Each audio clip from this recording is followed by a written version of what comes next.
মেয়ে, আমার পরে আবার আছে সুপ্রিয়া। আমরা কোনো কম্পিটিশনও করতে পারি না। কেন কোনো কম্পিটিশন করতে হলে 4 থেকে 5 জন ছাড়া হবে না। এরা কম্পিটিশন 2-3 দিন আগেও ছেলেদের সঙ্গে গেছি, তো খালি কম্পিটিশনে গিয়ে এনজয় করেছি, দেখেছি কিভাবে কম্পিটিশনটা হয়। তারপর বছর 10 এখানে বলতো আরে সুষমা আছে, ছেলেদের প্যান্ট জামা পরবে, আমাদের সঙ্গে ছেলেদের প্যান্ট শার্ট পরে ও পরবে। তা আজকে একটা জিনিস খুব ভালো লাগে যে আজকে আমাদের যে পুরনো লোকগুলো একটা বেদনা, ব্যথা, যন্ত্রণা ছিল, যে আজকে আমাদের টাইমে ছেলেরা রয়েছে কিন্তু মেয়েরা অ্যাটেন্ড করে না। মেয়েরা কিছু অ্যাটেন্ড করে কিন্তু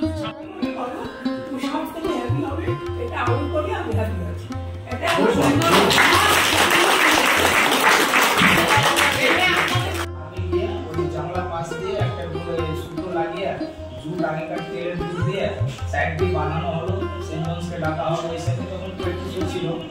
আর ওইখানে আগুন লাগানো হলো, মনে হচ্ছে জানলাটা জ্বলছে। এটা যখন ভাইরাল হয়েছে তখন দেখছি কি নিশ্চয়ই গাড়িতে লোক মারা গেছে।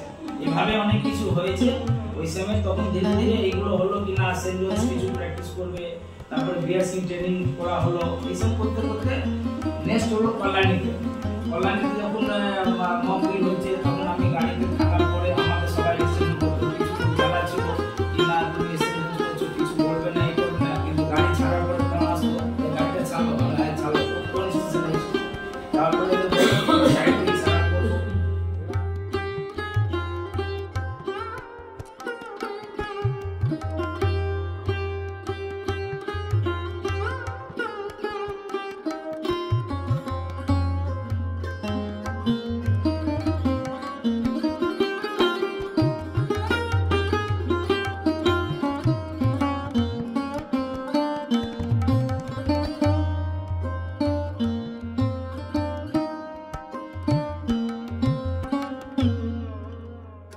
Mm-hmm.